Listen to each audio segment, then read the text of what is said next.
étaient tous là, parfois même via une boîte vocale, pour témoigner leur amitié à Pepe Linares, personnage emblématique de la culture flamenca à Nîmes et qui fêtait hier ses 40 ans de vie dans la cité des Antonins. Sur la scène du théâtre, l'émotion était palpable pour Pepe et les siens. Tout le monde a eu une petite parole, un petit geste, un petit... Voilà, c'était très émotionnant. Plaque tournante de cette soirée, placée sous le signe de la rencontre des genres et des générations, Pepe Linares a donné de sa voix, par Alegría et Granaína notamment, pour rendre hommage à cet art flamenco qu'il chérit tant.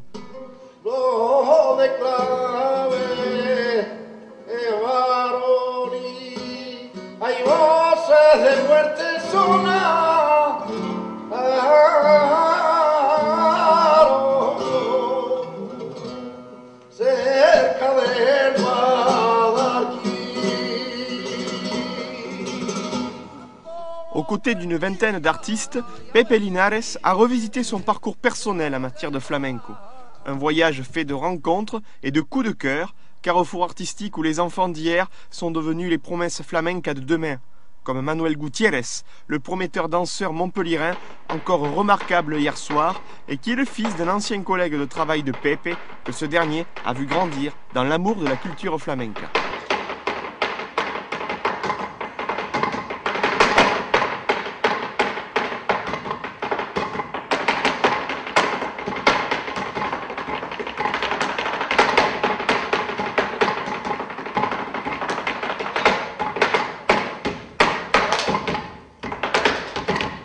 Un spectacle qui a également été l'occasion de revoir des têtes connues du festival nîmois, l'excentrique et inclassable artiste jerezano Diego Carrasco ou encore le grandiose Miguel Poveda, venu en remplacement du doyen des chanteurs, Fosforito, retenu en Espagne pour des raisons de santé, mais dont la voix a résonné par le biais d'un message vocal destiné à Pepe.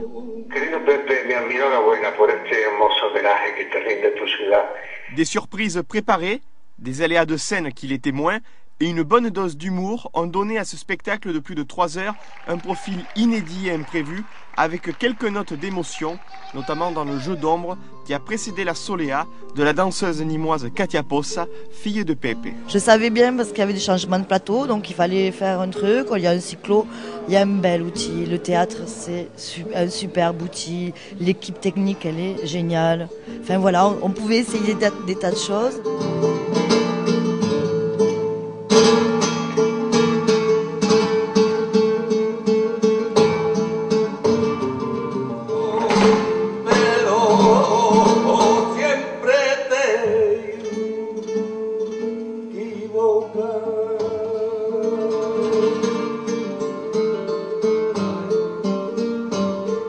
Mais la palme de la soirée est incontestablement revenue à José Galván, le père du grand danseur espagnol Israel Galván, dont la Soleá, profonde et expressive au possible, a fait se lever le public nîmois. Un grand moment de baile partagé par une salle conquise, dont la rythmique et le sentiment ont véritablement donné une âme à cette soirée. L'expression d'un talent qui n'a pas d'âge et dont on savoure chaque instant, à l'instar d'un grand cru.